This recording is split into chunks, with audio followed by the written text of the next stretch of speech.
Hello दोस्तों, आप सभी लोग कैसे हैं। उम्मीद करता हूं कि आप लोग सभी लोगों की पढ़ाई अच्छी चल रही होगी और सब कुछ पहले से बेहतर करने की आप लोग कोशिश कर रहे होंगे। मैं मनोज कुमार आपका मनोज IAS अकेडमी में स्वागत करता हूं और आज हम लोग चर्चा करेंगे NCERT के क्लास 6 हिस्ट्री के गुप्त काल के बारे में।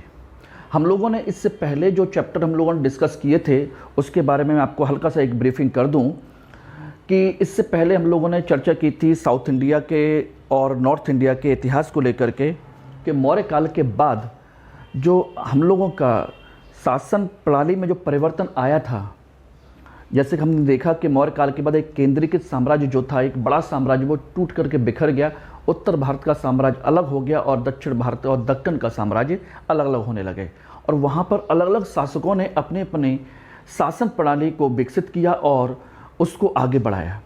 लेकिन ये परंपरा बहुत लंबे समय तक नहीं चली। बाद में जाकर के फिर से एक नया विशाल साम्राज्य खड़ा हुआ जिसे हम कहते हैं गुप्त काल। हालांकि दक्षिण भारत में गुप्त काल का प्रभाव उतना नहीं था जितना मौर्य काल का था, लेकिन फिर भी एक विशाल साम्राज्य खड़ा करने में इसने अपनी एक बड़ी भूमिका निभाई थी। आज हम उसी के बारे में चर्चा करेंगे और यही वो गुप्त काल है जिसे हम लोग स्वर्ण काल या एक कह सकते हैं क्लासिक युग कहा जाता है। आज हमारी जो भारतीय संस्कृति की जो बहुत बड़ी पहचानें हैं, वो बहुत सारी चीज़ें इसी गुप्त काल से हमारे इस जीवन में या कह लीजिए वर्तमान तक आई हैं। चलिए दोस्तों, तो आइए चलते हैं इस पे टॉपिक की ओर देखते हैं। देखिए, किसी भी काल को या किसी भी चीज़ को पढ़ने से पहले मैंने आप लोगों को पहले भी कहा है कि उसके डायमेंशंस जितने भी हैं उन सभी डायमेंशंस को डिवाइड कर लेना चाहिए, बांट लेना चाहिए। उससे क्या होता है कि दिमाग में एक कंसेप्ट फीड हो जाता है, एक कहा जाए कि कंसेप्ट दिमाग में बन जाता है। कैसे? देखिए, मैंने इसमें आप लोगों को पूरे शासन प्रणाली के संदर्भ में 4 सेक्शन में डिवाइड किया है। सामान्य परिचय, प्रमुख शासक, शासन प्रणाली और जनजीवन के बारे में। एक सेकेंड।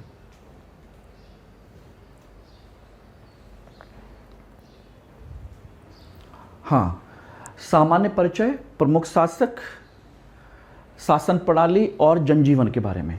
अगर सोचिए कि मैंने जितना कंटेंट इस पर आपको एक ब्रीफिंग करके दी है या सिनॉप्सिस बना के दिया है, अगर आप लोग इतना भी लिख देंगे या इतना भी याद कर लेंगे तो भी आप गुप्त काल के बारे में 200, 250, 300, 400 शब्दों में आसानी से एक अच्छा खासा निबंध लिख सकते हैं, एक अच्छा खासा आंसर लिख सकते हैं। कहा जाए कि गुप्त काल के बारे में एक टिप्पणी कीजिए, तो आप क्या लिखेंगे गुप्त काल के बारे में? गुप्त काल के शासकों के बारे में लिखेंगे या केवल शासन प्रणाली के बारे में या जनजीवन के बारे में या उसके सामान्य परिचय के बारे में चर्चा करेंगे? अब इस ब्रीफिंग से ही आप लोगों को देखिए आगे चल कर के निबंध भी लिखने हैं, आपको GS के आंसर्स भी लिखने हैं। और GS के आंसर भी कैसे लिखने हैं? ये यूनिवर्सिटी के एग्ज़ाम की तरह नहीं कि कुछ भी लिख के आओ हम लोग पास हो जाएंगे। यहाँ माय डियर पास नहीं होना है, यहाँ हमें टॉप करना है, सबसे बेस्ट लिख करके आना है। और हम सभी हिंदी माध्यम के छात्रों का मोस्टली, खासकर इंग्लिश मीडियम हो या हिंदी माध्यम, मैं इन सब चीज़ों में ज़्यादा विश्वास नहीं करता।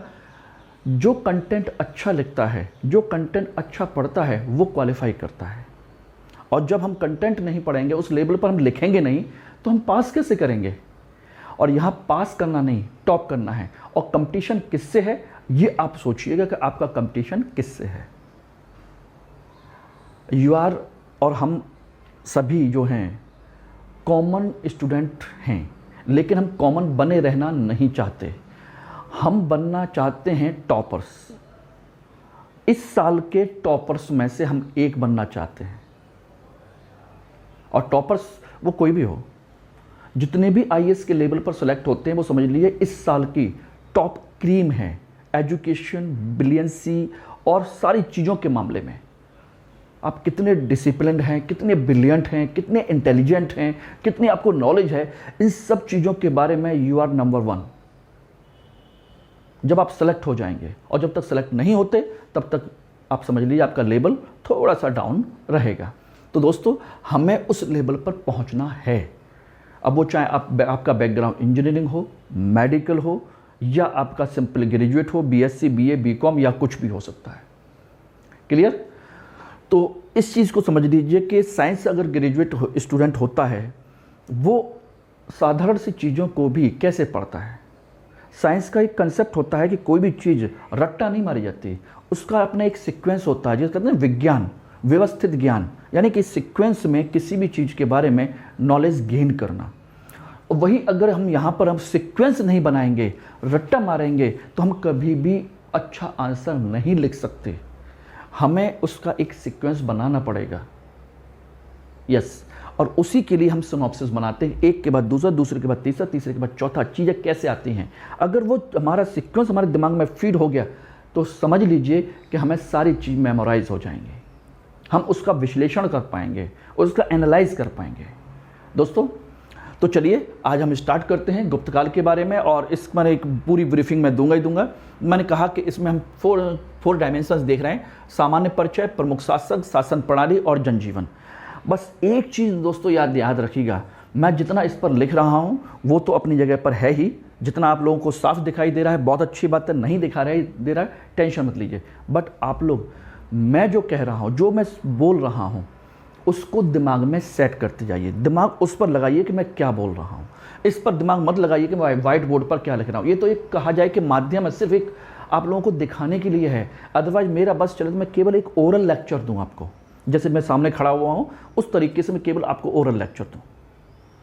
और जब तक ओरल लेक्चर को दिमाग में सेट करने की टेंडेंसी डेवलप नहीं होगी, तब तक आप लोगों को डर नहीं लगेगा कि अरे इसके पीछे क्या था। तो जब डर लगता है तभी हमको लगता है कि नहीं, हमें मेहनत करनी चाहिए, कहीं कोई पॉइंट मिस ना हो। जब बार बार सुनेंगे, और वो बार बार जब सुनेंगे तो चीज़ें याद होंगी। और मैंने पहले भी कहा, जितना मैं कर रहा हूँ, पेन, पेंसिल, कागज़, कॉपी लेके बैठिए और इन सब चीज़ों को बनाइए, अपने नोट्स बनाइए। मैं देखता हूँ कि आप लोग कैसे नहीं होंगे। और मैंने एक चीज़ और भी कही थी कि एनसीईआरटी में तो पढ़ा ही रहा हूँ, लेकिन इसमें केवल एनसीईआरटी का ही कंटेंट नहीं है, बल्कि इसको समझाने के लिए मैंने इसमें और भी कई चीज़ें इसमें ऐड की हैं, जिससे कि आपका कंसेप्ट भी क्लियर हो सके और थोड़ा कंटेंट भी आपको मिल सके। क्लियर? तो हम 4 चीज़ों के बारे में चर्चा करेंगे: सामान्य परिचय, प्रमुख शासक, शासन प्रणाली और उनका जनजीवन। उस गुप्त काल के समय में लोगों का जनजीवन कैसा था, इसके बारे में हम लोग चर्चा करेंगे। सबसे पहले आते हैं सामान्य परिचय के बारे में। देखिए, सामान्य परिचय के बारे में की जाए, गुप्त वंश की स्थापना से पूर्व क्या था।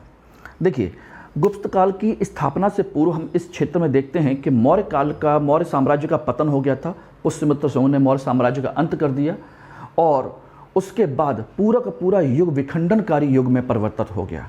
अब जिसमें देखते हैं कि उत्तर भारत में भारतीय शासक और विदेशी शासक दोनों आ गए थे, फॉरेनर्स। एक तरफ इंडो ग्रीक्स हैं, शक हैं, कुषाण हैं, पार्थियन हैं, और इंडिया में हम देखते हैं तो कौन कौन है, सुंग हैं, कण्व हैं। और दक्कन में देखा जाए तो आपके सातवाहन हैं। साउथ इंडिया में संगम डायनेस्टी आती है, जिनमें चोल, चेर, पांड्य, जिसे हमने पिछले लेक्चर में हम लोगों ने डिस्कस किया था। तो ये सब साम्राज्य आ जाता है। लेकिन उत्तर भारत में, नॉर्थ इंडिया में गुप्त काल की स्थापना के बाद एक विशाल साम्राज्य थोड़ा सा खड़ा होता है, जिसे हम कहते हैं कुषाण काल, कुषाण डायनेस्टी, जिसके प्रमुख शासक का नाम आप जानते ही होंगे, कनिष्क। उसने थोड़ा सा विशाल साम्राज्य बनाने की कोशिश की थी, और ये धीरे धीरे ये साम्राज्य जितने भी हैं, शक, कुषाण और ये सभी लोग धीरे धीरे भारतीय संस्कृति का एक हिस्सा बन गए थे। ये भी हमने पिछले लेक्चर में डिस्कस किया था। भारतीय संस्कृति के यहीं बस गए, यहीं रह गए, तो यहीं के लोगों से उन्होंने अपने वैवाहिक संबंध बनाए, यहीं के सारे संस्कृति को अपनाया, खुद भी उसी में कन्वर्ट हो गए, और धीरे धीरे क्या बन गए, भारतीय बन गए। क्लियर है? तो इस तरीके से ये सारी चीज़ें हुई। तो इसका मतलब हम कह सकते हैं गुप्त काल की स्थापना से पूर्व यहाँ पर छोटे छोटे राज्यों का निर्माण हुआ था। क्या हुआ था? छोटे छोटे राज्यों का निर्माण हुआ था, और ये राज्यों का निर्माण धीरे धीरे यहीं की संस्कृति का एक हिस्सा बन गया, और यहाँ के शासक, यहाँ के जो लोग आए थे, वो भारतीय संस्कृति का भाग बन गए थे, और भारतीय संस्कृति को उन्होंने अपना लिया। क्लियर? तो इस तरीके से देखा जाए तो गुप्त काल से पहले यहाँ पर इस तरह की एक कंडीशन थी। उसके बाद बात करते हैं तो गुप्तों का उदय कैसे हुआ। गुप्त शासकों के बारे में कहा जाता है कि कुषाण शासकों के ये सामंत थे, यानी कि उनके यहाँ काम करने वाले लोग थे, उनके यहाँ अधिकारी थे, और उनके लिए बहुत सारे प्रकार के कार्य करते थे। गुप्त शासक जो रहे, और इनका जो उदय हुआ वो समझ लीजिए 4th सेंचुरी एडी में हुआ था, 4वीं शताब्दी में, यानी कि 300 के बाद, 300 एडी के बाद में 4वीं शताब्दी ईस्वी में इनका उदय होना शुरू हुआ। क्लियर है? और ये कौन थे? कुषाणों के सामंत। लेकिन एक चीज को लेकर के एक अभी भी एक डिस्प्यूट है, विवाद है इनके बारे में कि आखिर गुप्त शासकों की जो जाति है, जिसको हम टाइटल लगाते हैं गुप्त, ये कौन है? Who is Gupta? इस पॉइंट को और ध्यान रखिएगा। तो एक पॉइंट तो हो गया स्थापना से पूर्व कंडीशन क्या थी, दूसरा हो गया गुप्तों का उदय कब हुआ और किसके सामंत थे, तीसरा है इनकी जाति को लेकर के। अलग अलग विद्वानों ने इनके बारे में अलग अलग बातें कही हैं। और बातें क्या कही हैं? कुछ लोग कहते हैं कि ये जाट हैं, कुछ लोग कहते हैं कि ये ब्राह्मण हैं, जैसे आपका वो था विष्णुगुप्त, जिसे हम चाणक्य कहते हैं, वो ब्राह्मण था। उससे भी लिंक जोड़ते हैं कि गुप्त टाइटल जो है ब्राह्मणों का भी टाइटल है। ठीक है? कुछ कहते हैं कि ये वैश्य हैं, व्यापारी हैं, क्योंकि आज भी हम देखते हैं गुप्त कौन है, वैश्य वर्ग में आते हैं। तो इस तरीके से देखा जाए तो गुप्तों की जाति को लेकर के 3 चीज़ें होती हैं, जाट, वैश्य और ब्राह्मण। लेकिन सही क्या है, इसकी अभी कोई स्पष्ट जानकारी नहीं है कि क्या सही है और क्या गलत है। तो दोस्तों, ये 2 पॉइंट क्लियर हो गए, जाति को लेकर के विवाद क्या है, कैसे कैसे चीज़ें हैं। अब बात आते हैं इनके प्रमुख स्रोतों के बारे में कि आखिर इस गुप्त काल के बारे में हमको जानकारी कहाँ से मिलती है। तो मैं थोड़ा सा इसको रफ कर रहा हूँ, 1 मिनट का टाइम दीजिए। इनके प्रमुख स्रोतों के बारे में देखिए, प्रमुख स्रोत तो इस काल में हम पहले भी हमने चर्चा की थी कि स्रोत कितने प्रकार के होते हैं, 2 सोर्सेज आर 2 टाइप्स, एक आर्कियोलॉजिकल सोर्सेज और दूसरा लिटरेरी, यानी कि प्रातात्विक और साहित्यिक। यहाँ पर हमें दोनों प्रकार की चीज़ों की जानकारी मिलती है। एक है समुद्रगुप्त की प्रयाग प्रशस्ति, यानी कि हम कह सकते हैं प्रयाग या इलाहाबाद स्तंभ लेख। ये तो हो गया आपका प्रातात्विक। और दूसरा है आपके इस काल के एक प्रमुख पुस्तक है विशाख दत्त की देवी चंद्रगुप्तम। क्या है? देवी चंद्रगुप्तम एक पुस्तक है, विशाख दत्त ने लिखा है कुमार देवी और चंद्रगुप्त की कहानी के बारे में। कुमारगुप्त और चंद्रगुप्त की कहानी के बारे में ये है, और इसी से बहुत कुछ पता चलता है कि ये क्या है। तो इसके बारे में डिटेल में चर्चा हम बाद में करेंगे, लेकिन यहाँ समझ लीजिए समुद्रगुप्त की जो प्रयाग प्रशस्ति है वो कोई छोटी मोटी प्रयाग प्रशस्ति नहीं है, बल्कि इसमें समुद्रगुप्त के पूरे भारत विजय, जितनी इंडिया की जो विक्ट्री की है, नॉर्थ, साउथ, ईस्ट, वेस्ट, सभी क्षेत्रों में जहाँ जहाँ पर जिस नीति के तहत उसने पूरे साम्राज्य को जीता है, उन सब की जानकारी इसमें दे रखी है। और ये संस्कृत भाषा में लिखा हुआ एक अच्छा अभिलेख है। हालांकि एक चीज़ और ध्यान रखिएगा, समुद्रगुप्त की प्रयाग प्रशस्ति केवल समुद्रगुप्त ने नहीं लिखवाई है। यह मूलतः आपका देखा जाए तो जो सम्राट अशोक थे मौर्य वंश के, उनका इलाहाबाद या प्रयाग स्तंभ लेख है। और उस इलाहाबाद स्तंभ लेख के ऊपरी हिस्से में अशोक का है और निचले हिस्से में समुद्रगुप्त का है। इसने लिखवाया उसी अभिलेख पर। और आपको एक चीज़ और जान करके आश्चर्य होगा कि इसी अभिलेख पर आगे जाकर के जो मुगल शासक है जहांगीर, नाम तो सुना ही होगा, सलीम, जहांगीर ने भी अपने कुछ लेख लिखवाए थे। तो यानी कि हम कह सकते हैं प्रयाग प्रशस्ति पर कितने लोगों का लेख है? अशोक, समुद्रगुप्त और जहांगीर, इन तीनों का इस पर लेख है।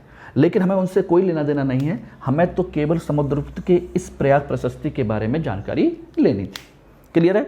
और दूसरा विशाख दत्त की पुस्तक देवी चंद्रगुप्तम, इनसे दोनों से पता चलता है कि समुद्रगुप्त का साम्राज्य कितना था, और देवी चंद्रगुप्तम से पता चलता है कि इन वंश की शुरुआत कैसे कैसे हुई थी और कौन कौन प्रमुख शासक रहे थे और कैसे कैसे बने। Is it clear? तो ये प्रमुख स्रोत हैं। बाकी और भी चीज़ें होंगी तो उतना हमको यहाँ पर अभी नहीं जानना है, बस इतना ध्यान रखिए क्या क्या चीज़ें हैं। क्लियर है? अब बात करते हैं इसके बाद में प्रमुख शासकों के बारे में। तो आपको बता दें कि प्रमुख शासकों के संदर्भ में इस वंश का जो संस्थापक माना जाता है वो माना जाता है श्रीगुप्त। इस नाम को याद रख लीजिएगा, श्रीगुप्त इस वंश का पहला शासक है जिसने कुषाणों का सामंत होते हुए भी अपना एक छोटा सा साम्राज्य की शुरुआत की थी, छोटे से साम्राज्य की शुरुआत। क्लियर। उसके बाद घटोत्कच गुप्त, उसके बाद चंद्रगुप्त, ये सब माने जाते हैं। लेकिन चंद्रगुप्त जो है इस वंश का वास्तविक संस्थापक है, रियल फाउंडर। क्या है? वास्तविक संस्थापक माना जाता है। और इसी ने क्या क्या किया था, कुछ चीज़ें इसके बारे में जान लीजिए। देखिए, मैंने पहले कहा है कि हमें राजनीतिक इतिहास बहुत नहीं जानना है, लेकिन उतना इतिहास राजा महाराजाओं या किसी भी व्यक्ति का जानना जरूरी हो जाता है जितना कि वह हमारी भारतीय संस्कृति या हमारी संस्कृति, हमारे समाज, हमारी अर्थव्यवस्था, हमारे धर्म, हमारे कला संस्कृति को प्रभावित करता है। सिर्फ उतना हमको जानना है, बाकी उसकी एक एक दिन की एक एक घटना के बारे में हमको नहीं जानना है और ना सभी के बारे में जानना है। क्लियर है?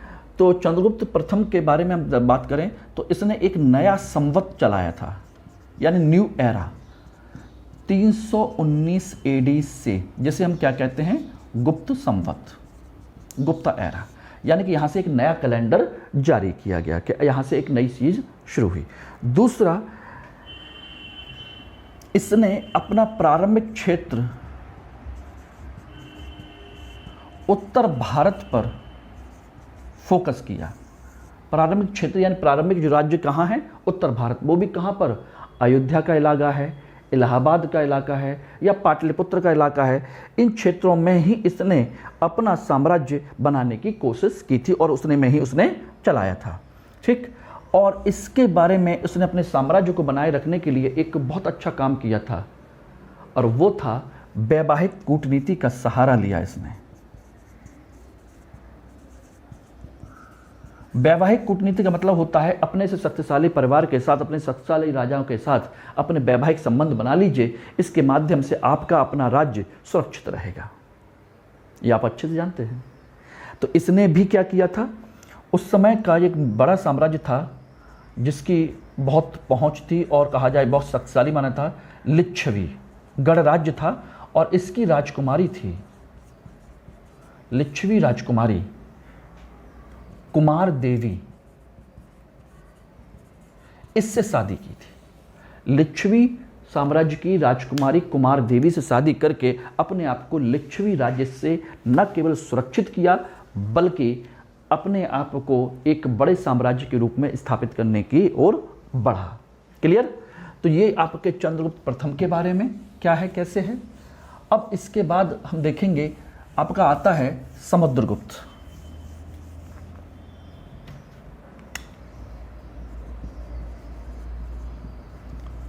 समुद्रगुप्त इस वंश का कहा जाए कि महान विजयी शासक है, विजयी शासक यानी कि एक महान विजेता है। और इस विजेता की सारी जानकारी कहाँ दे रखी है, प्रयाग प्रशस्ति में। इसकी पूरी जानकारी है प्रयाग प्रशस्ति। और प्रयाग प्रशस्ति लिखी किसने है, इसका एक दरबारी कवि है हरिसेन, उसने लिखी है। और प्रयाग प्रशस्ति खास बात आपको बता दें कि यह चंपू शैली में है तो संस्कृत में ही। चंपू शैली का मतलब होता है एक लाइन प्रोज और एक पोइट्री, पोइट्री, यानी कि एक लाइन गद्य और एक लाइन पद्य।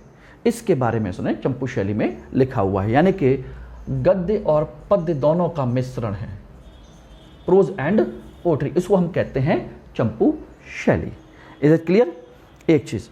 दूसरा, इसमें बताया गया है कि इसने नॉर्थ, साउथ, ईस्ट, वेस्ट यानी कि सभी क्षेत्रों को इसने जीता। लेकिन इसमें सबसे महत्वपूर्ण विजय थी दक्षिण भारत की विजय, सबसे महत्वपूर्ण। और इस विजय को धर्म विजय कहा गया। क्या कहा गया? धर्म विजय कहा गया।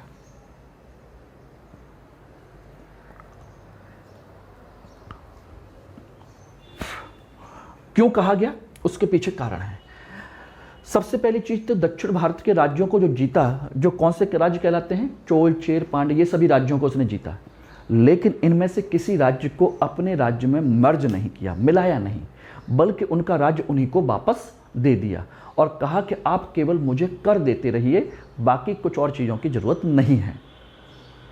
यानी कि इसने एक दूरदर्शी नीति को अपनाया, एक विजनरी अप्रोच, क्योंकि साउथ इंडिया से नॉर्थ इंडिया से साउथ इंडिया तक आना, उसके साम्राज्य की देखभाल करना, और उस समय जब यातायात के अच्छे संसाधन ना हो, आपके पास अच्छी सेना ना हो, और सेना हो भी तो क्या हम साउथ इंडिया भागते रहेंगे? हमें प्रशासन अच्छा चलाना है या इतना भागदौड़ करनी है? तीसरी चीज़, साउथ इंडिया का कल्चर अलग था और यहाँ के लोग हमेशा स्वतंत्र रहने की प्रवृत्ति को अपनाते थे, तो ऐसे में उन पर नियंत्रण करना बहुत कठिन था। इसलिए उसने उन राज्यों को जीतकर उनका राज्य वहाँ के शासकों को वापस कर दिया और उनसे केवल टैक्स लिया कि आप लोग मुझे वार्षिक कर देते रहिए, बाकी आप चलाइए। और यहाँ पर उसने जो नीति अपनाई थी, उस नीति का नाम याद रख लीजिए, ग्रहण मोक्ष अनुग्रह। यानी कि मैंने जीता, आपको मुक्ति दी, जिसके लिए आप मुझे क्या करेंगे? अनुग्रह करेंगे, अनुनय विनय करेंगे, मेरे बिहाफ पर ये चलेगा। इसको दक्षिण भारत की विजय कहा जाता है। ठीक है, और यहाँ पर इन क्षेत्रों में कौन कौन से राज्य जीते? सब देसी विदेशी सभी राज्यों को जीत करके अपने राज्य में मिला लिया। यानी कि उत्तर भारत के राज्यों को इसने अपने साम्राज्य में मिला लिया और दक्षिण भारत के राज्यों को स्वतंत्र रखा। इस प्रकार से वह एक बड़े कहा जाए कि विखंडन से बच गया था। आगे चल करके हम देखेंगे तो यही सेम चीज़ अलाउद्दीन खिलजी ने की थी। दक्षिण भारत के राज्यों को जीता लेकिन टैक्स लेके छोड़ दिया, और जिन शासकों ने दक्षिण भारत को जीतने की कोशिश की वो कभी वापस नहीं आए। औरंगजेब दक्षिण भारत गया, कभी वापस नहीं लौटा। मोहम्मद बिन तुगलक भी परेशान रहा, देवगिरी के चक्कर में इतना परेशान हुआ कि समझ लीजिए सब कुछ लुट गया उसका, और बदनामी हुई वो अलग। तो जिन शासकों ने उत्तर से दक्षिण भारत पर कंट्रोल करने की कोशिश की, उनको हमेशा मुंह की खानी पड़ी और परेशान होना पड़ा, और इस मामले में समुद्रगुप्त बहुत ही अच्छा शासक माना गया। क्लियर? एक चीज़ तो ये है। दूसरा, समुद्रगुप्त के बारे में कुछ चीज़ें और भी हैं कि वह एक समुद्रगुप्त एक अच्छा कवि और संगीतज्ञ था, ये याद रखिएगा, म्यूजिशियन और पोएट, क्योंकि इसने कविराज की उपाधि धारण की। कविराज की उपाधि, टाइटल, ही taken the title of Kaviraj, इसकी उपाधि दी। और एक सिक्का भी, कुछ सिक्के भी ढलवाए। सिक्के कैसे? वीणा वादन प्रकार के, यानी कि उस पर खुद वीणा बजाते हुए दिखाया गया है। वीणा वादन प्रकार के सिक्के इसमें बनाए हैं उसने, तो जिससे पता चलता है कि वो संगीत में रुचि रखता है। ठीक, इसने अपने समय में अश्वमेघ यज्ञ भी किया और इसके भी सिक्के चलाए, अश्वमेघ प्रकार के सिक्के, ये भी उसने जारी किए थे। इस प्रकार हम कह सकते हैं कि ये एक महान विजेता और महान कहा जाए कि संस्कृति को संरक्षित करने वाला व्यक्ति रहा है। इसीलिए समुद्रगुप्त को एक व्यक्ति हैं स्मिथ, विंसेंट स्मिथ, इन्होंने इसको भारत का नेपोलियन कहा है। क्या कहा है?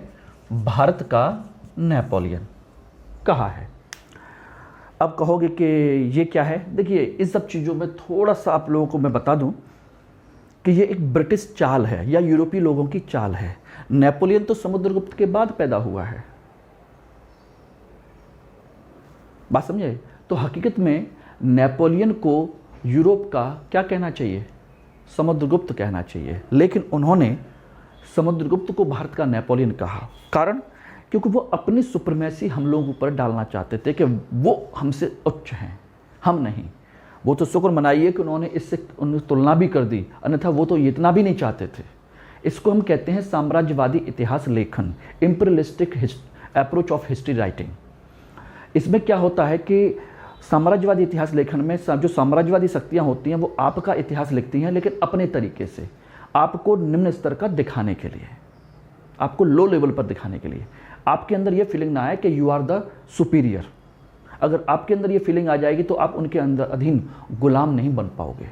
इसलिए वो इस तरह की नौटंकी करते हैं। इसी तरह से आपने एक नाम और सुना होगा, कालिदास, जिसे भारत का शेक्सपियर कहते हैं, जबकि शेक्सपियर को यूरोप का कालिदास कहना चाहिए।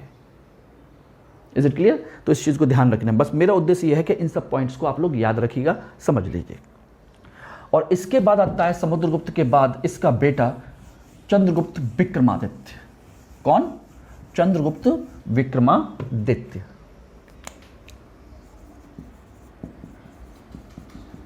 चंद्रगुप्त सेकंड विक्रमादित्य, ये इस वंश का महान शासक है। हर तरीके से, विजेता के तौर पर भी, कला संस्कृति के तौर पर भी, शासन प्रणाली के तौर पर भी, हर प्रकार से चंद्रगुप्त ये है। कैसे? इसने, देखिए, सबसे पहले इसने शकों को हराया, और शकों को हरा करके पहली बार यहां पर चांदी के सिक्के चलाए। ध्यान रखना, चांदी के सिक्के। इससे पहले गुप्त काल में चांदी के सिक्के नहीं चलते थे, सोने के सिक्के चलते थे या तांबे के। चांदी के सिक्के चलाने वाला कौन है? चंद्रगुप्त विक्रमादित्य। एक। दूसरा, इसने अपने वैवाहिक संबंधों के माध्यम से साम्राज्य को बढ़ा किया, वैवाहिक संबंधों को बढ़ाया, और अपनी बेटी की शादी वाकाटक वंश में की। वाकाटक वंश में बेटी जो प्रभावती गुप्ता है, उसकी शादी कहाँ की? वाकाटक वंश में, और उनको भी अपने साथ जोड़ लिया। ब्राह्मण वंश था वाकाटक। लिच्छवी वंश में तो पहले परंपरा चली आ रही थी, और भी नागवंश में शादी की, कुबेर नागा से शादी की इसने खुद ने, और अपने बेटों की शादी भी की। ठीक है, इस तरीके से ये चला आया। प्लस इसने एक काम और किया अपने समय में, कला संस्कृति को बढ़ावा देने के लिए अपने दरबार में नवरत्नों को शामिल किया। तो नवरत्न, 9 ज्वेल्स के कंसेप्ट जो है वो इस पीरियड में आया था। नवरत्न यानी कि अपने समय के 9 सबसे बड़े विद्वान, चाहे वो साहित्य के क्षेत्र में हो, चाहे वो अर्थव्यवस्था के क्षेत्र में हो, चाहे वो गणित के क्षेत्र में हो, चिकित्सा के क्षेत्र में हो, ज्योतिष के क्षेत्र में हो, किसी भी क्षेत्र के हों, सबसे बड़े 9 विद्वानों को अपने दरबार में उन्हें संरक्षित किया था। जिनमें मैं सारे 9 के नाम तो नहीं बताऊंगा, लेकिन कुछ एक नाम हैं, जैसे कालिदास, बहुत बड़ा साहित्यकार है जिनकी बहुत सारी किताबें हैं। आपका अमर सिंह, उस समय का बहुत बड़ा अर्थशास्त्री है, अर्थशास्त्री। वराह मिहिर, आप जानते ही होंगे, गणितज्ञ और ज्योतिषी वराह मिहिर। धनवंतरी एक महान चिकित्सक। इस तरीके से आपके कई सारे अलग अलग फील्ड के लोग इसमें शामिल थे। ये आपके ज्योतिष गणितज्ञ हैं, ये आपके चिकित्सक हैं, ये अर्थशास्त्री हैं, ये साहित्यकार हैं। तो इस तरीके से उन्होंने 9 रत्नों को अपने दरबार में शामिल किया था। पहली बार ये कंसेप्ट आया, और उसके बाद यही नवरत्न का कंसेप्ट आपको एक चीज़ और एक जगह और भी सुनाई देगा। अकबर के दरबार में, अकबर ने भी अपने दरबार में 9 रत्नों को रखा था। तो इसलिए ध्यान रखिएगा, 2 शासक हैं जिन्होंने अपने दरबार में 9 रत्नों को शामिल किया था। एक और इसके समय की एक महत्वपूर्ण घटना और है, चीनी यात्री फाहियान भारत आया था, और इसके दरबार में भी चीनी यात्री फाहियान भारत आया। और इस फाहियान ने गुप्त साम्राज्य के बारे में यहाँ से जाने के बाद पुस्तक में यहाँ की जानकारी दी है फाहियान ने, और भारत के समाज के बारे में, भारत की शासन प्रणाली के बारे में, भारत के लोगों के बारे में बहुत कुछ बताने की कोशिश की है। सो इन 2-3 पॉइंट्स को याद रखिएगा, 1, 2, 3 एंड 4। 3-4 बातें, हमको ज़्यादा नहीं करना है। क्लियर? इसके बाद देखा जाए तो आपका आता है इसका बेटा कुमारगुप्त।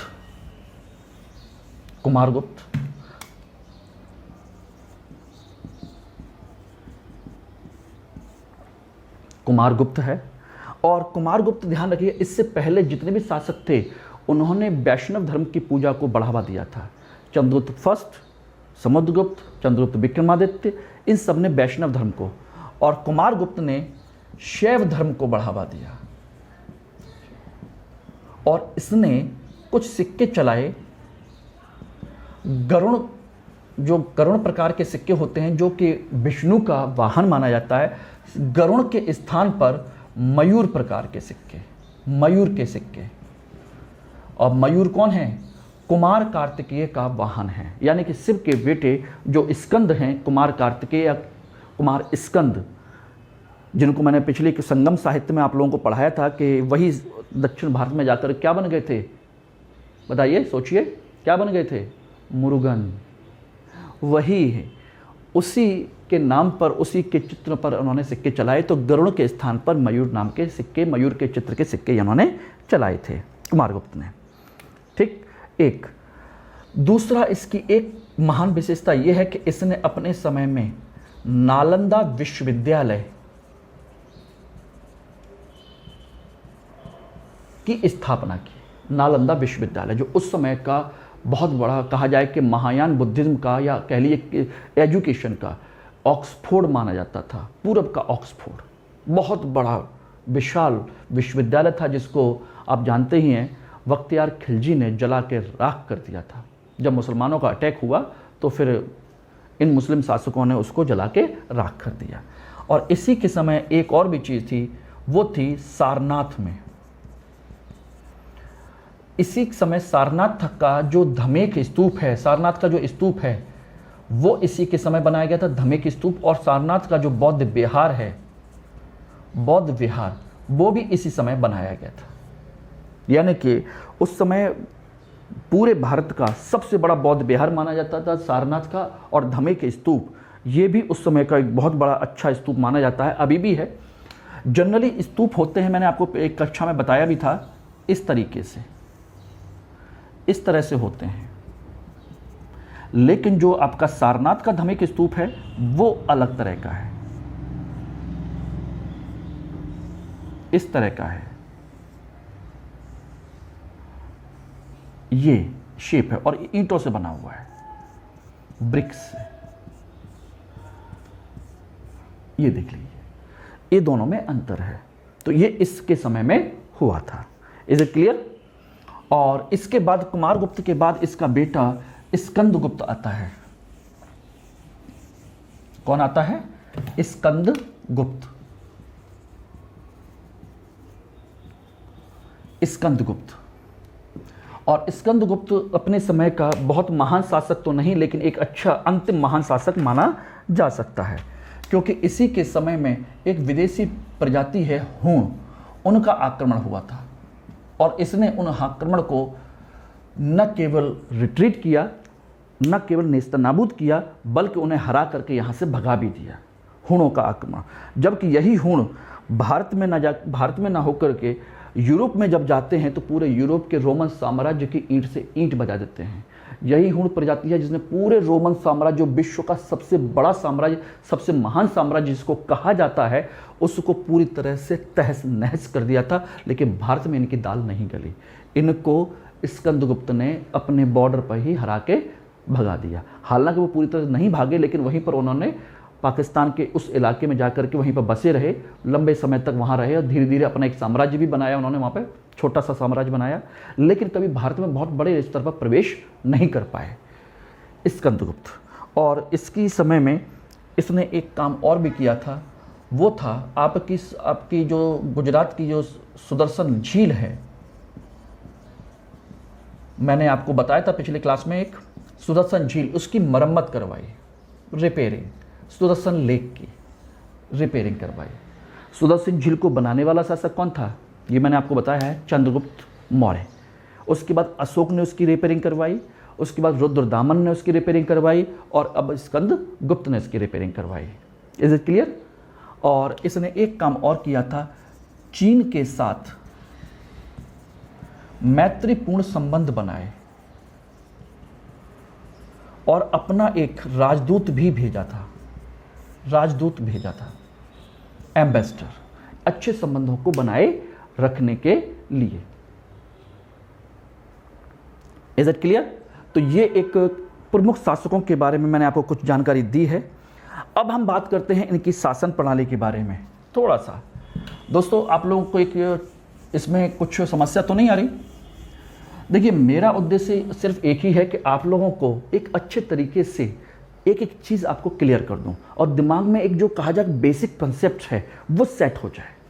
अगर इतना आपके दिमाग में कंसेप्ट क्लियर हो रहा है, डेफिनेट मान के चलिए कि आपको फिर कभी इसमें प्रॉब्लम नहीं आएगी।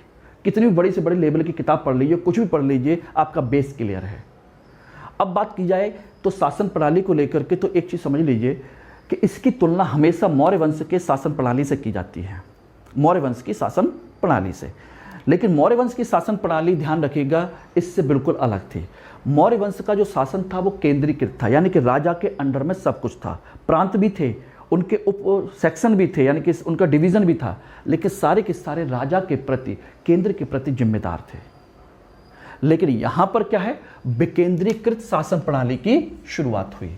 इसका मतलब क्या हुआ, राज्य को छोटे छोटे प्रांतों में विभाजित किया गया और उन प्रांत के जो गवर्नर हैं उनको थोड़ी सी छूट दी गई, यानी कि वो स्वायत्त हैं, अपना छोटा मोटा डिसीजन लेने के लिए स्वतंत्र हैं, हर बात के लिए राजा के ऊपर निर्भर नहीं हैं। इस प्रकार से यहाँ विकेंद्रीकृत शासन प्रणाली की शुरुआत होती है।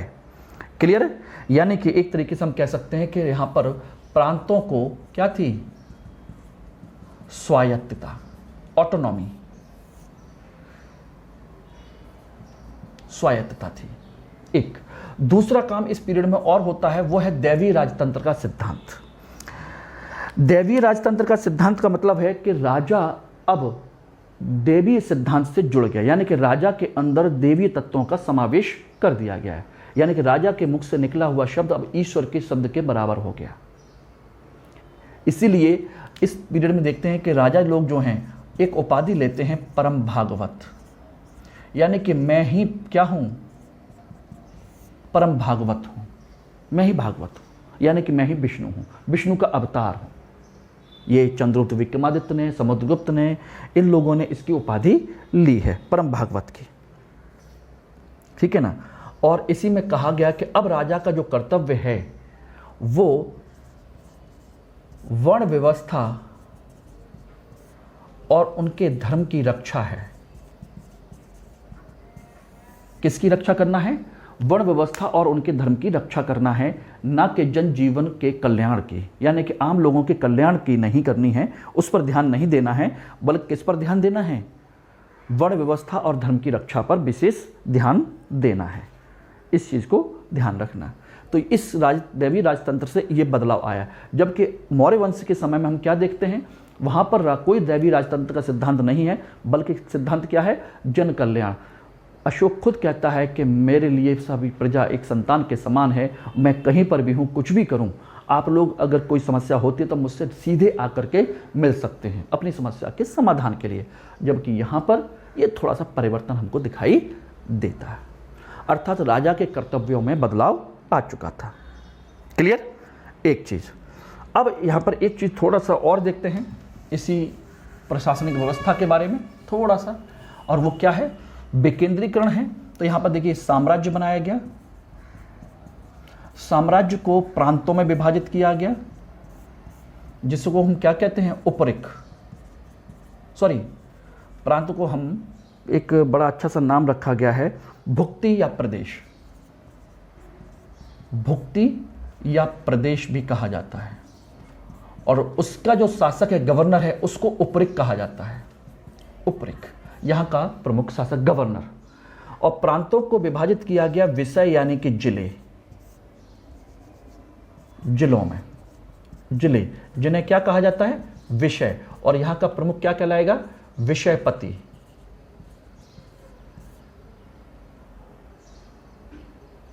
क्या कहलाएगा? विषयपति। ठीक। और इस विषयपति की सहायता के लिए एक परिषद होती है, सहायता के लिए एक परिषद बनाई गई है, जिसे हम क्या कहते हैं? विषय परिषद। इसमें वहाँ के नगर के कुछ अधिकारी, कुछ जो व्यापारी हैं, वो सब लोग इसमें शामिल होते हैं। और जिलों को बाद में बांटा गया है ग्राम में, और ग्राम का जो प्रमुख है वो है ग्रामिक। ये इस तरीके से डिवीज़न किया गया है साम्राज्य का। साम्राज्य, प्रांत, जिले, ग्राम। साम्राज्य, भुक्ति या प्रदेश, विषय और ग्राम, ये इनका डिवीज़न किया गया। दूसरा एक चीज़ और ध्यान रखिएगा, यहाँ पर जो अधिकारी हैं, अधिकारियों के साथ दो तरह का व्यवहार किया गया। प्रारंभिक स्तर पर इसमें उनको नगद वेतन दिया गया, और बाद में जाकर के इनको जागीर दी जाने लगी। जागीर। यानी प्रारंभ में इनको नगद वेतन और बाद में जाकर के इनको जागीर। और जैसे जैसे जागीर दी जाने लगी, समझ लीजिए कि वह जागीर जो है इनके लिए एक दुख स्वप्न बन गया, यानी कि बुरी स्थिति बन गई, क्योंकि यही जागीर के वो मालिक बन गए। और मालिक बनने के बाद जैसे जैसे केंद्र में शासन कमज़ोर हुआ, ये अपने आप को वहाँ का राजा घोषित करने लगे और अपने आप को क्या बना दिया, सामंत बना दिया। और बाद में चल करके यही अलग राजा बन गए थे। अगर ये जागीर ना होती, जागीर प्रथा ना होती, तो शायद नए राज्य, छोटे छोटे राज्य गुप्त काल के बाद ना बनते, यानी गुप्तों का पतन ना होता।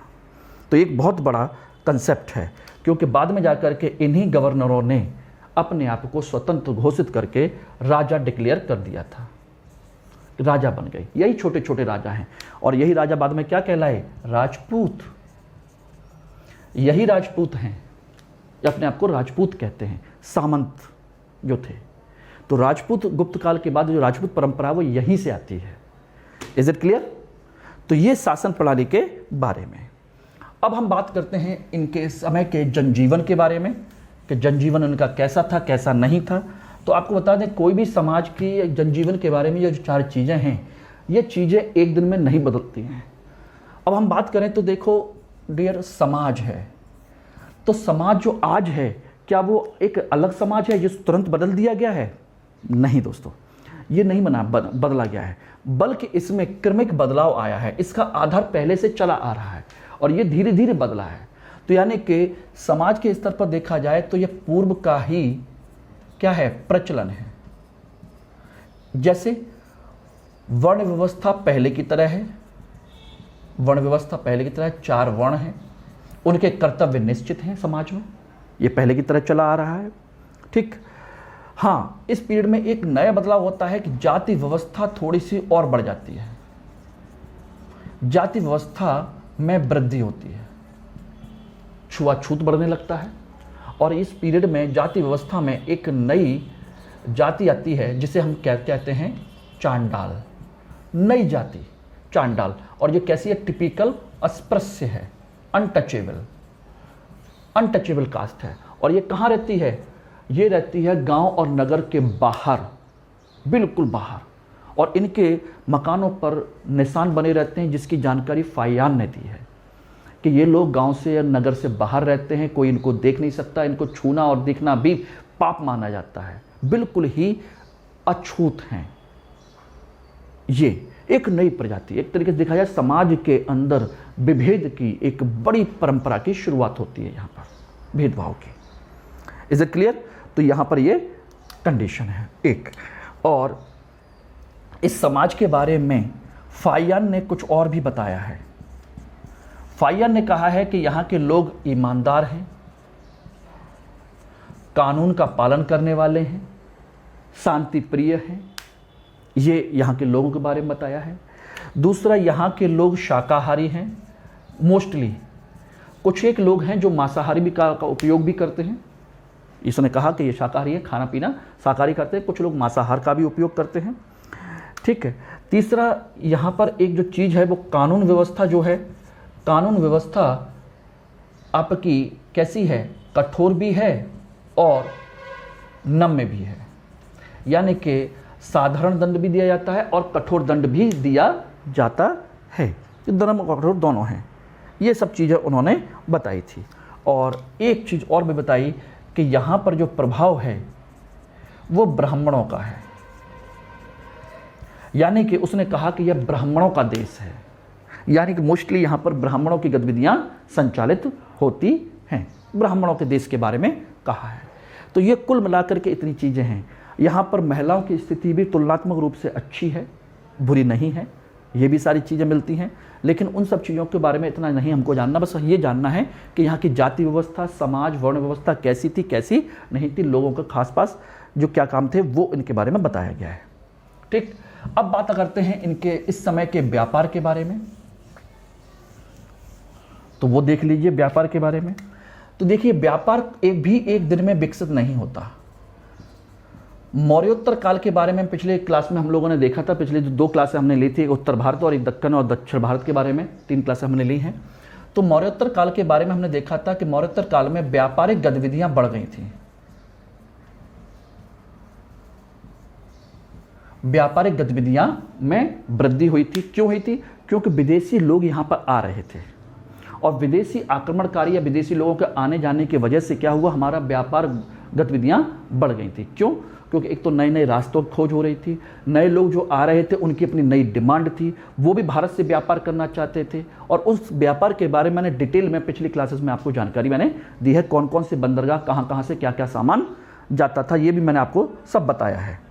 ठीक, इसी वजह से मौर्योत्तर काल में नगरीकरण में वृद्धि हुई थी। पिछले समय में ही नगरीकरण में वृद्धि हो और इस पर कौन खड़ा हो गया? गुप्त वंश। तो इसका फायदा गुप्त वंश को भी मिलेगा। तो हम कह सकते हैं कि गुप्त काल में दो भाग में डिवाइड करते हैं, प्रारंभिक चरण और अंतिम चरण। प्रारंभिक चरण में आर्थिक गतिविधियों में वृद्धि होती है, इसका लाभ मिलता है और यहां पर यह पतन दिखाई देता है। अंतिम चरण में गुप्त काल में जो व्यापारिक गतिविधियां हैं वो पतनशील हो जाती हैं और प्रारंभिक चरण में ये वृद्धि होती है। कैसे होती? इसलिए है कि कोई यहां पर देखिए, पश्चिम एशिया,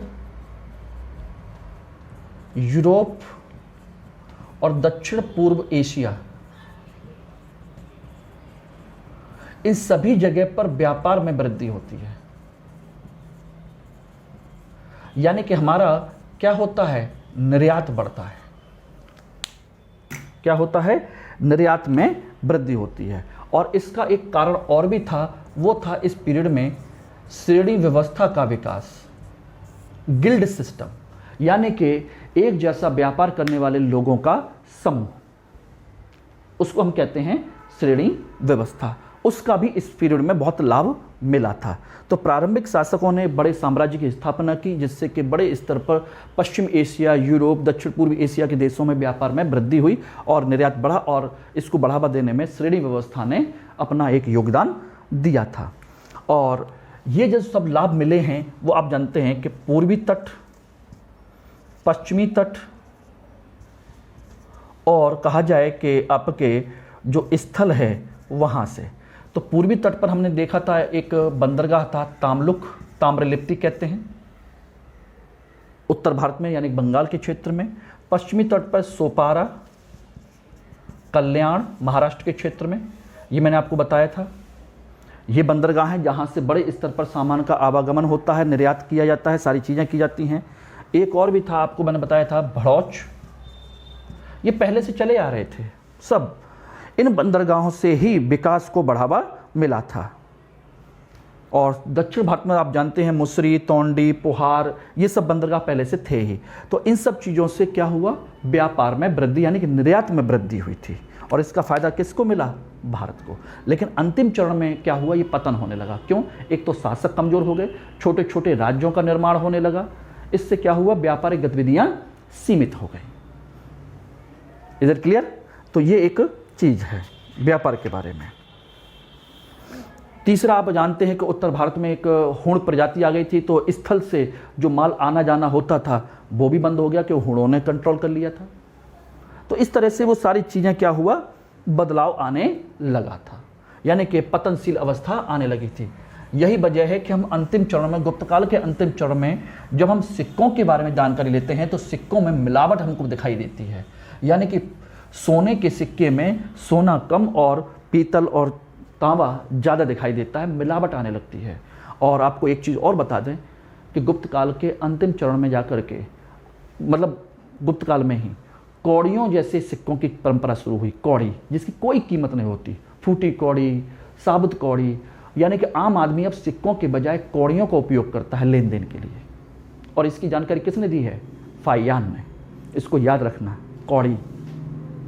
कौड़ी तो आप जानते ही होंगे, देखा भी होगा, जो आपके डेकोरेशन के काम आती है। इस तरह से छोटा सा शंख जैसा होता है, समुद्र में मिलती है, ठीक है। तो इनका उपयोग करते थे। आज की डेट में इन कौड़ियों का उपयोग किया जाता है। जो बैल वगैरह जो सजाए जाते हैं, नंदी वगैरह बनाए जाते हैं, उनके ऊपर कपड़े को सजाने के लिए इसका उपयोग करते हैं, कौड़ी।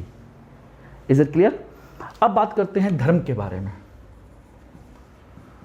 इस काल में जो धर्म है, ध्यान रखिएगा, पहले की तरह मौर्य वंश के समय में जो बौद्ध धर्म और जैन धर्म का विकास हुआ था वो मौर्योत्तर काल में भी चला आया, और मौर्योत्तर काल में थोड़ा ब्राह्मण धर्म का थोड़ा सा प्रभाव बढ़ा था। लेकिन इस पीरियड में ब्राह्मण धर्म में परिवर्तन आ गया।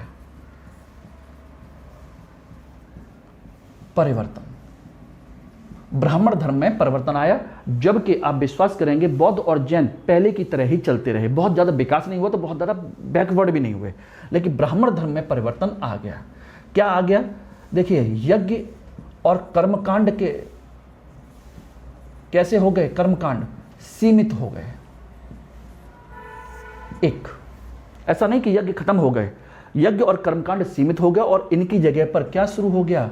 उपासना, यानी कि प्रेयर करना। दूसरा, इसी पीरियड में एक नई चीज और शुरू हुई, वो थी आपकी मूर्ति पूजा। और मूर्ति पूजा के लिए इनका देवालय बनाना शुरू हुआ कि मूर्ति पूजा की सुरक्षा के लिए और उन सारी चीजों के लिए क्या होना चाहिए? एक स्थल होना चाहिए, देवालय, और उसको क्या कहा जाने लगा? मंदिर। तो मूर्ति पूजा की शुरुआत हुई। इसी पीरियड में आपकी भक्ति परंपरा की शुरुआत हुई। देवता के विभिन्न रूप और उनकी भक्ति करने की परंपरा की इस पीरियड में शुरुआत हुई। ये सारी चीजें इस जगह पर आना शुरू हो गई थी। ठीक। और तीसरी चीज थी इस पीरियड में शैव और वैष्णव धर्म का विलय। एक तरीके से विलय के लिए आपस में एक साथ गठजोड़, यानी कि यहीं पर हम देखते हैं त्रिमूर्ति का कंसेप्ट। त्रिमूर्ति यानी कि शैव धर्म और वैष्णव धर्म अब अलग नहीं रह गए, इनके बीच में अब संघर्ष नहीं हो रहा है, बल्कि क्या हो रहा है? अब ये दोनों एक होने लगे।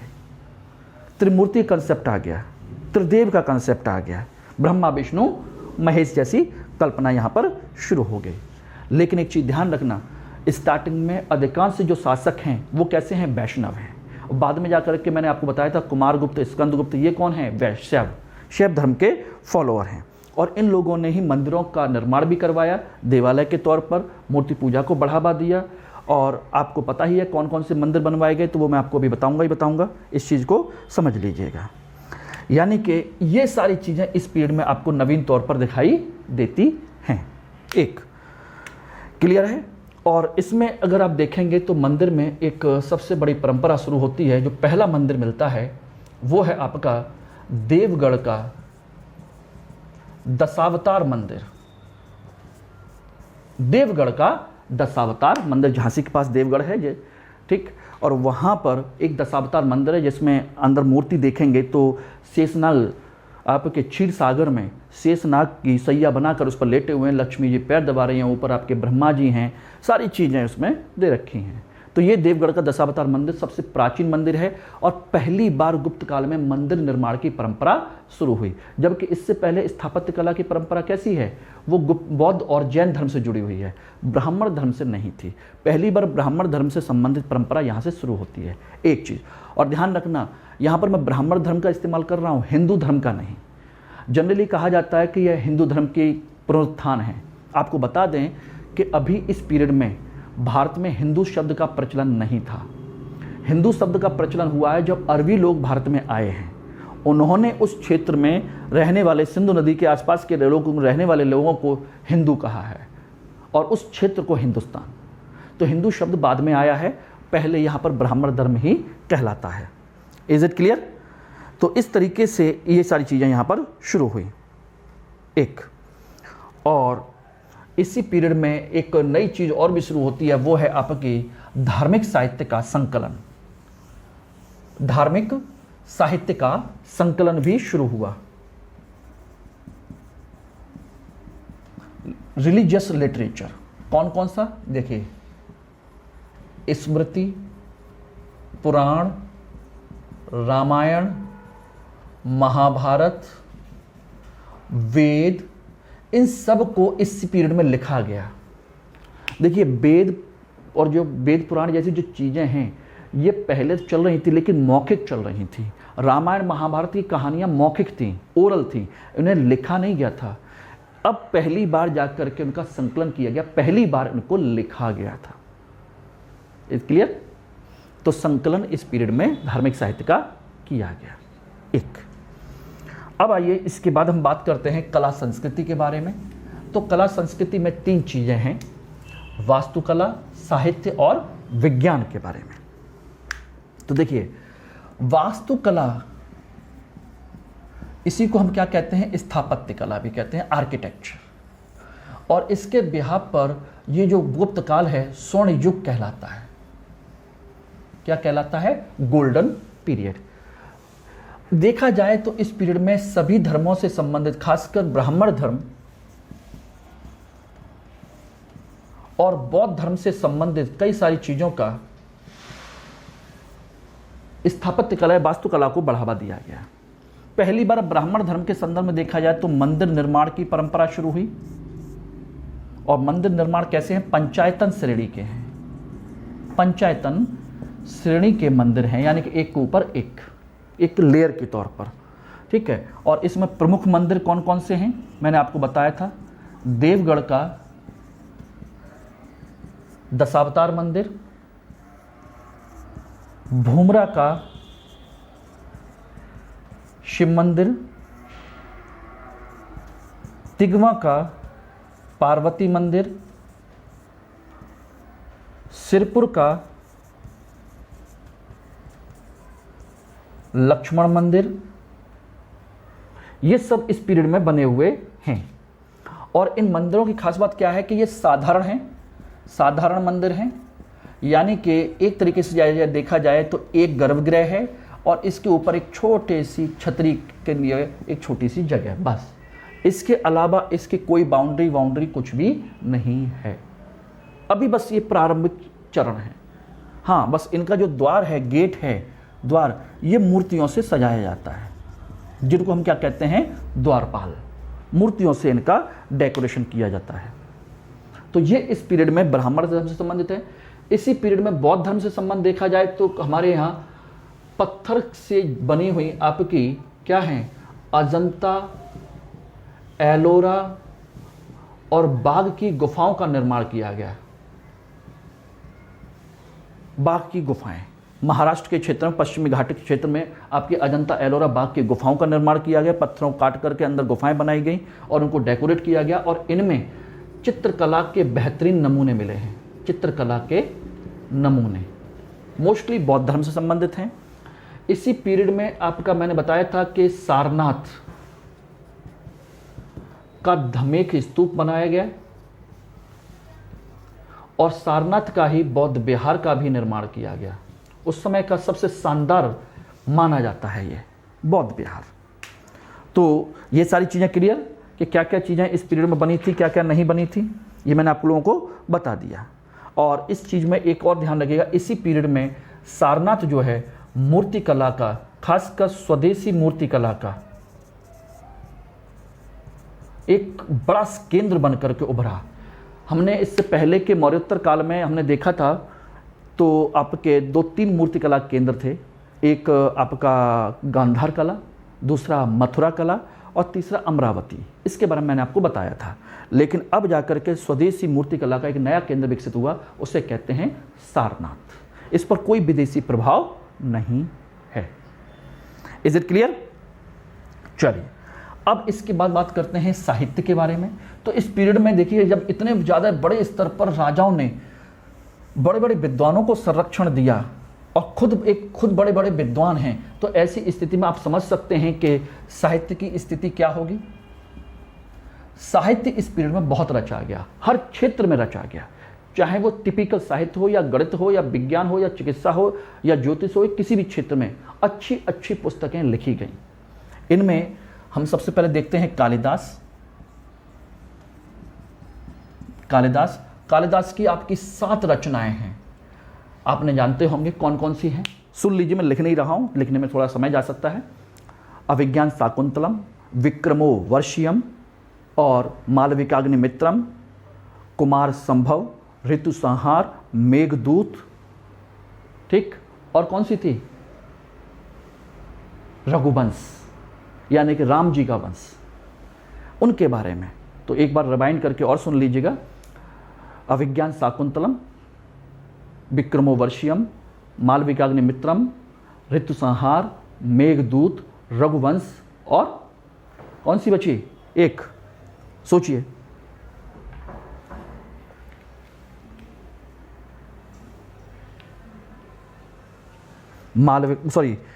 कुमार संभव, ठीक, याद रख लीजिएगा।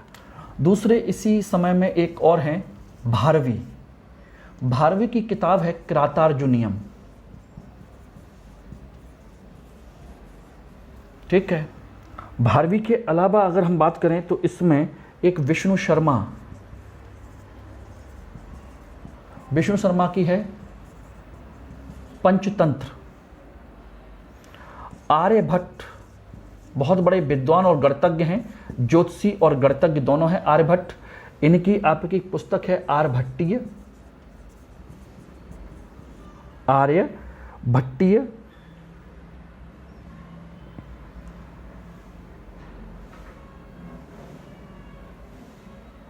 ब्रह्म सिद्धांत और सूर्य सिद्धांत। ये है। एक वराह मिहिर हैं, ये भी आपके ज्योतिष और गणितज्ञ हैं, वराह मिहिर। और वराह मिहिर की पुस्तक का नाम आप जानते हैं बृहद संहिता और पंच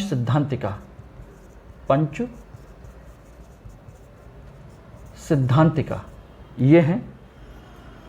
इसके अलावा अमर सिंह हैं, अर्थशास्त्री, और इनकी पुस्तक का नाम है अमरकोश।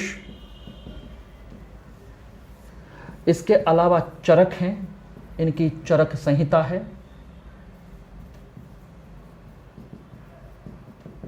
चरक संहिता है। वात्स्यायन है,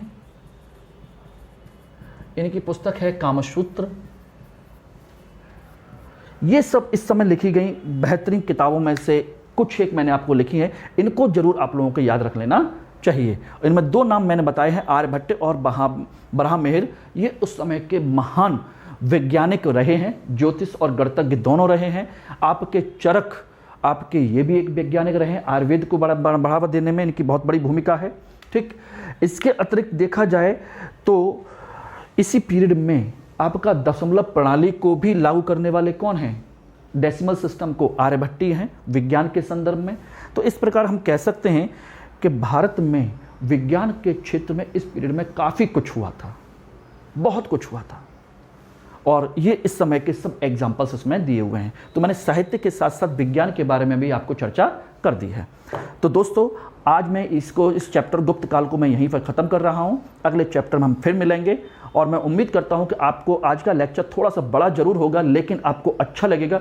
इसमें जितनी कंसेप्ट और जितना कंटेंट मैंने देने की कोशिश की है, आप उसको अगर ध्यान से सुनेंगे तो मैं गारंटी दे रहा हूँ कि आपका एक भी एग्जाम का कोई पॉइंट कंसेप्चुअल और फैक्चुअल गलत नहीं होगा। बस मेरा उद्देश्य यही है कि आप इस वीडियो को सब्सक्राइब करें, लाइक करें, शेयर करें, और जो भी कमी, जो भी अच्छा लगता है आप कमेंट जरूर करें। लेकिन आप लोगों के पिछले वीडियो में कमेंट नहीं आए, ना आप लोगों ने उसको प्रॉपर तरीके से देखा है। अगर आप इस तरह से करेंगे तो फिर हम लोगों का मनोबल डाउन होने लगेगा। अगर आप इसका फ़ायदा नहीं उठाएंगे तो फिर कैसे काम चलना है? हम आपके लिए ही तो कर रहे हैं। इसलिए ज़्यादा से ज़्यादा इसको आप अच्छे से देखिए, इस पर कमेंट कीजिए, समझिए, अपने नोट्स बनाइए। इससे बाहर कुछ नहीं जाने वाला है माय डियर। IITian भी हिस्ट्री उतनी ही जानते हैं जितनी आप जानते हैं, तो वो भी सबसे ज़्यादा फोकस किस पर करते हैं? इस पर। वो बड़ी बड़ी हिस्ट्री किताबें नहीं पढ़ते, बल्कि इन्हीं चीज़ों का कंसेप्ट और करके एग्जाम क्वालिफाई करके निकल जाते हैं। और आप हम लोग क्या करते हैं? स्पेशलाइजेशन करते रह जाते हैं। यस, इसलिए ध्यान रखिएगा, बस इतना ध्यान रखिएगा कि ये जो मैं करा रहा हूँ इसमें आपका समय नहीं जाएगा, बल्कि 1 घंटे के लेक्चर में मैंने आप लोगों को सब कुछ देने की कोशिश की है। बस आप लोग इसका जो प्यार है, ये सारी चीज़ें बनाए रखिए, इसको आप प्रमोट कीजिए, आप इसका उपयोग कीजिए। बस मेरा उद्देश्य आप सफल हों। Thank you so much. Good bye.